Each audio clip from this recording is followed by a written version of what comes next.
to Leadership Beyond Burnout. This is the show for women leaders who are ready to break cycles, reclaim energy, and rise on their own terms.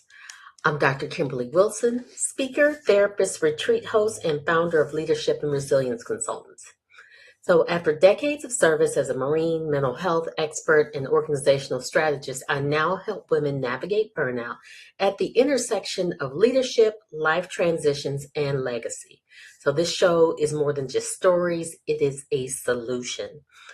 Here we explore the real roots of burnout, not just overwork, but over responsibility, outdated roles, and systems misaligned with your personal power.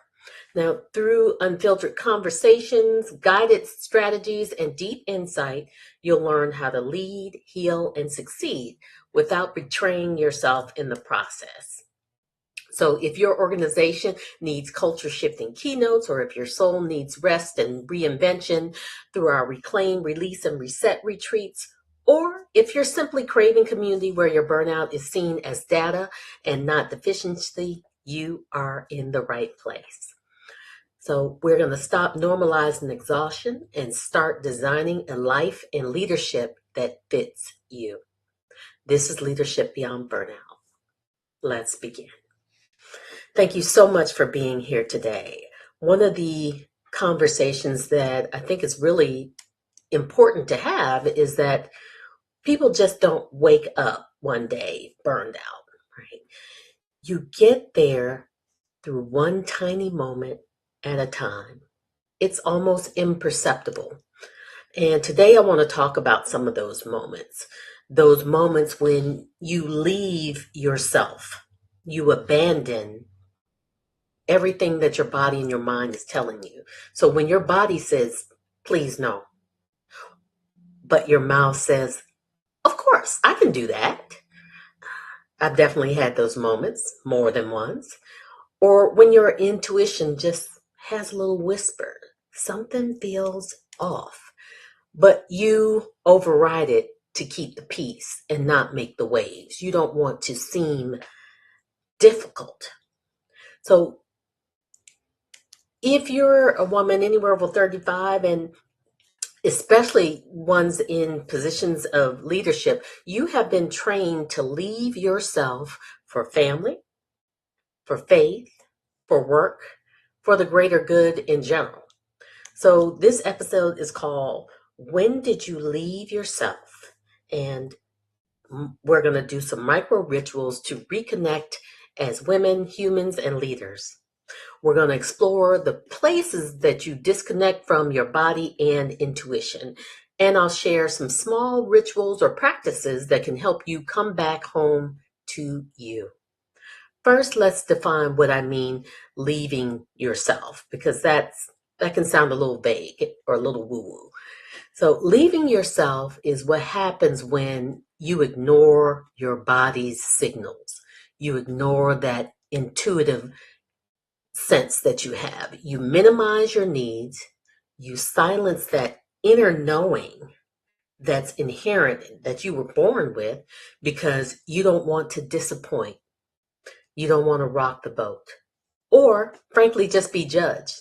So it's not always something that is dramatic. It's often quiet. Sometimes we can barely hear it, but we're just responding to that discomfort rather than sitting through it and having a different response.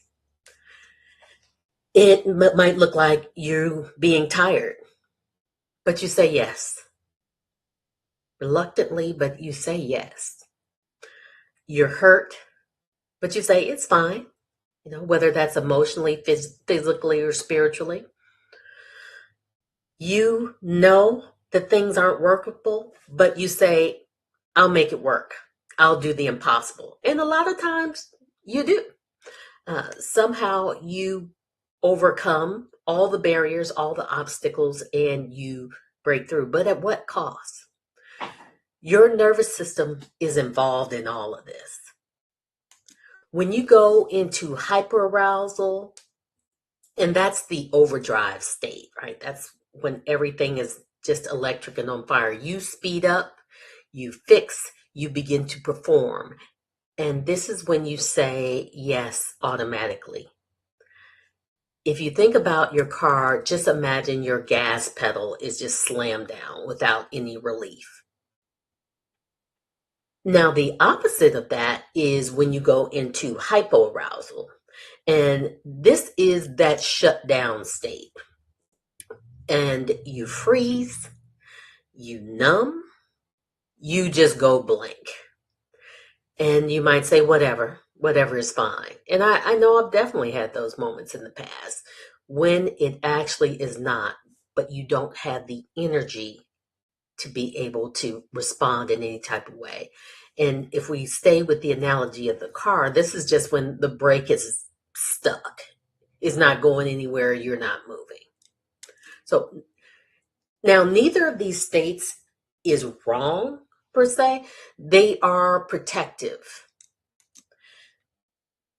What I mean by protective is that when you're in hyperarousal, it keeps you from experiencing that discomfort, and hypoarousal prevents any more damage. It's like, okay, if I just stay still, nothing else can occur. And both of those states make it really difficult and hard to hear yourself. So let's look at some of the 3 places women commonly leave themselves over and over again. First, let's look at us just with ourselves. You will override being hungry.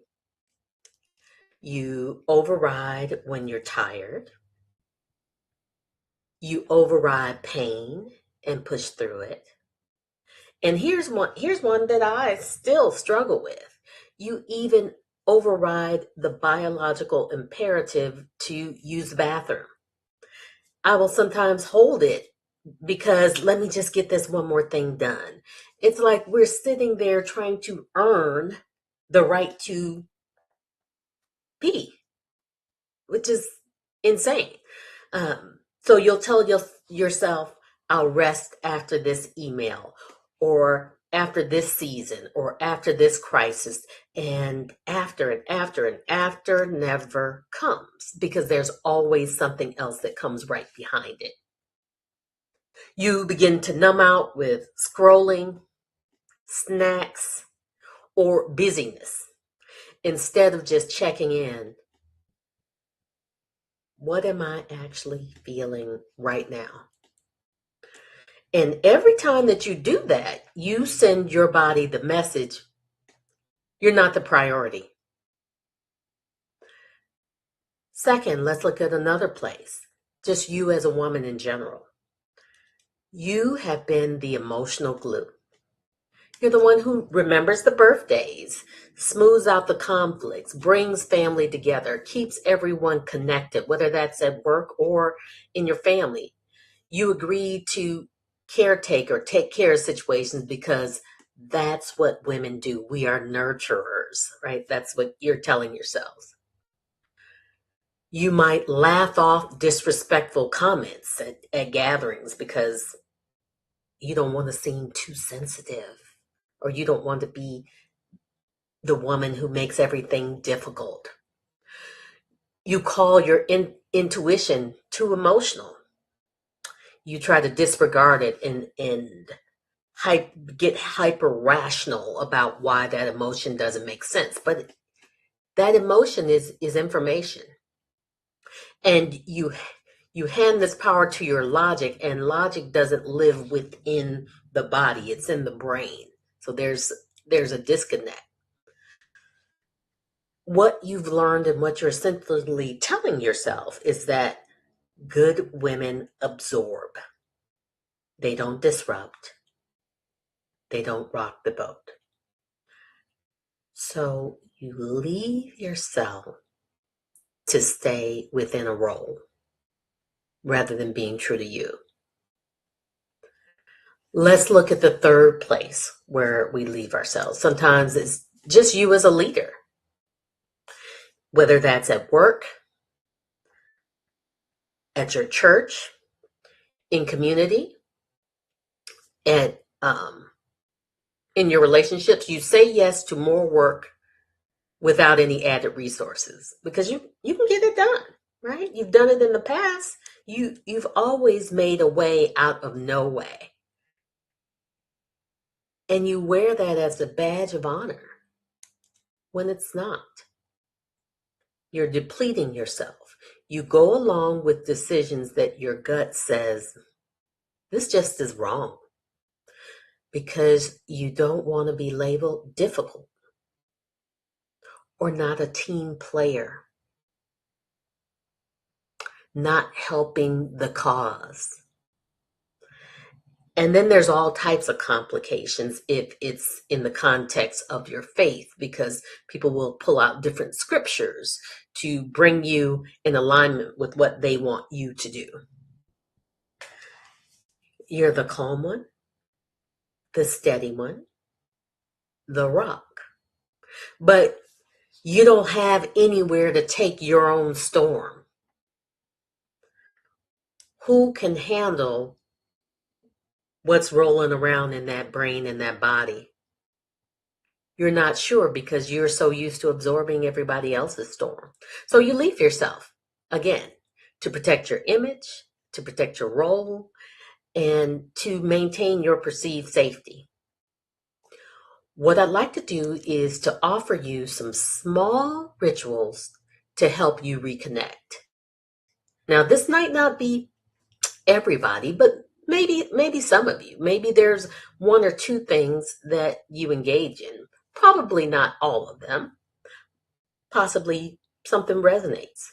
So these aren't big dramatic life changes. These are micro shifts that over time bring you back into a window of tolerance where you can be that calm, clear, grounded state where your nervous system is more balanced and in tune, and your intuition is easier to hear. Now, notice I didn't say that you're in a state of balance because that's really hard to do, but you can be in tune to who you are and what you need, what your body is telling you, what your intuitive knowing is screaming out to you, but you've drowned out for so long. So let's start with a simple one. We want to do a 60-second self-check before you say yes to anything. So before you agree to anything like hosting, helping, leading, jumping in, give yourself 60 seconds. So there are two ways to give yourself 60 seconds. One, you can just repeat what someone said. And then that gives you the space to get clear on what they're asking. Then they can acknowledge, repeat themselves, or provide some clarification.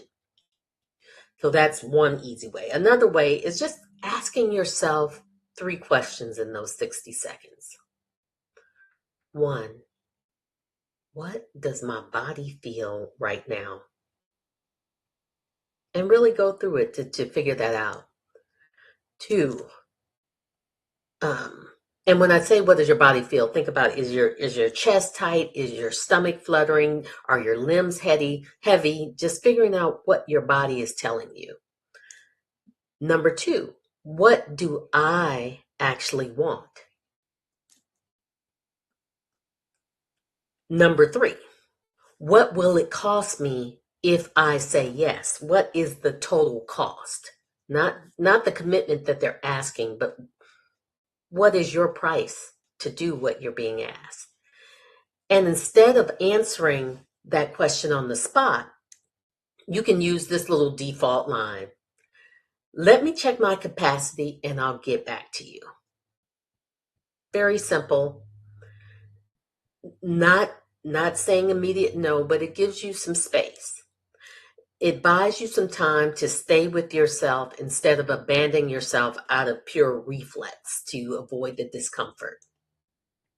The second practice is a body yes, body no scan. Your body has a language and your intuition lives within your body. So one of the practices, think of something that you can say a genuine yes to in your life, something that you would always say yes to. Now, for me, that would be going to any body of water, any beach. That is always a yes for me. Or possibly a person you love, or a place you feel safe, or a person you feel safe, or maybe an activity you enjoy. And now, when you think of that, notice your body. Do you feel more open? Do you feel light? Do you feel more expansive? Do you breathe easier? Is there less tension? Notice those things when you think of that thing you love. Now, think of a genuine no, something that you hate doing or that drains you every time you do it. Now, somebody asking me to hold a snake, I've held one. That is going to be a no for me most time. Or going on roller coasters. Now, I used to love roller coasters. Now my back does not love roller coasters. Now, notice how your body, you think about that genuine no. Does it feel tight? Does it feel tense? Are you gritting your teeth? Did your breathing get shallow? Is your jaw clenching? This is your body saying yes and your body saying no. So that may begin to give you some clues to begin to figure out how to communicate and understand what your body is asking of you, how it wants to protect you and nurture you. So before you commit, ask, does this feel like a body yes? Or does this feel like a body no? So you won't always be able to choose the yes, because that's just life. We can't always choose the things that we want to do. Sometimes there are tasks that we are required to do that aren't yeses. But understanding how your body works and when it's communicating this, then you will stop telling yourself you're fine. And when your body is clearly saying you're not fine.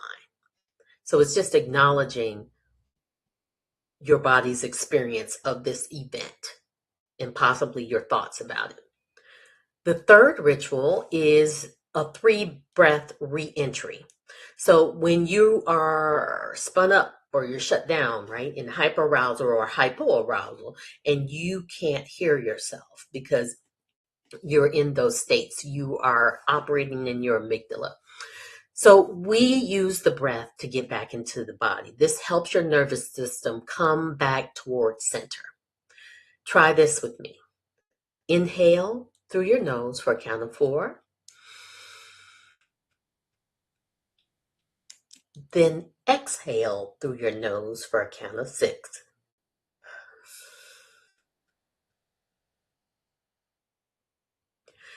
Now you'll do that 3 times.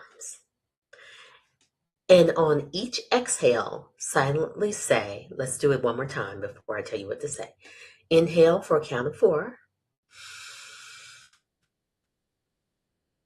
Exhale through your mouth for a count of 6.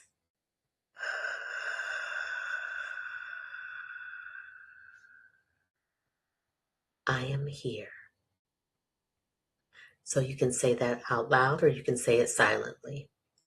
Now you do this before you reply to a text, an email, before you step into a meeting, or before you walk into your house. This brings presence back. This brings you back into your body so you are not just walking through your life without feeling. You're telling your body, we're safe enough to hear ourselves. Here's the 4th thing you can try, a ritual. It's a 3-minute truth line to do in your journal.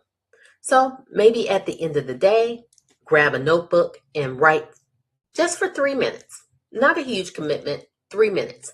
And I'm going to give you these 3 prompts that you may want to write down. Prompt number 1. Where did I leave myself today? Meaning leaving my body, and some of those instances that I talked about in the beginning of the show.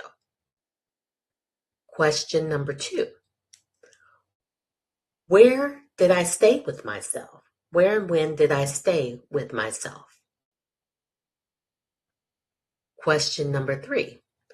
What is one moment tomorrow where I want to choose myself differently? So we're not having judgment. We're not penalizing ourselves. We are collecting data. And not to build a case against yourself or say, dang, why'd you do that? You just did something wrong again. You're not showing up for yourself. But it gives you some objective data so that you can choose differently the next day. So over time, these patterns will begin to emerge because you'll have written them down and you can reflect on them and see your growth. Or if you're having challenges choosing yourself, you'll see exactly where you tend to disappear. And maybe it's with a certain person or a certain situation or certain times of day. But awareness gives you the opportunity to intervene. Fifth ritual. This is going to be an autonomic reset walk. This is where you'll finally give your body a chance to reset. Take a 5 to 10 minute walk. Now, this might be difficult. No phone to text, listen to, check your email, and no podcasts to listen to. No data. And as you walk, feel your feet on the ground and notice 3 things that you can see, maybe 3 things that you can hear, and 3 things that you can feel. Like I like to pick up little things when I'm walking sometimes so that I can feel their texture and what the texture, the colors, the ridges on it. This light movement plus some sensory awareness helps you bring that hypo and hyper nervous system back towards a balanced state, some calmness. Not having intense peaks or valleys, but some gentle waves. It allows you a little more, I don't want to use the word control, but it allows you to listen to your body a little more intuitively and give it what you need. In these moments, you are teaching your body it is safe to be here. It is safe to be with me. You don't have to run away from you. So I want to leave you with this truth as we close out today. You do not have to abandon yourself to be loving, to be faithful, to be successful. You don't have to abandon yourself to be a team player, to be a true partner, to be caring. Burnout is often the final symptom in a long history of leaving yourself in small moments, these small, imperceptible moments. The rest of this week, I want you to pick one micro ritual, just one. And maybe it's the 60-second self-check. Maybe it is the 3 breath re-entry. Maybe it's your truth line journal. Use it every time you feel that familiar pull to override your own knowing. Ask yourself, what would it look like to stay with myself for just one more minute? So if this conversation is landing for you and you need the space to be able to practice this with support, that's exactly what we do in Phoenix Rising and a lot of our other programs and at my retreats for women this summer. We combine nervous system work, boundary tools, and these kind of reconnection practices and rituals, and so that you're not just thinking differently, you're living differently in your body. You are showing up for you. So you don't have to leave yourself to be loved. You do not have to leave yourself to lead. This is Leadership Beyond Burnout, and this is your invitation to come back home to you. Thank you, and until next time, we will see you every Thursday at 5 p.m. Eastern Standard Time or 2 p.m. Pacific. Until next time. Don't forget to like, subscribe to our channels on socials, or check us out on E360 TV.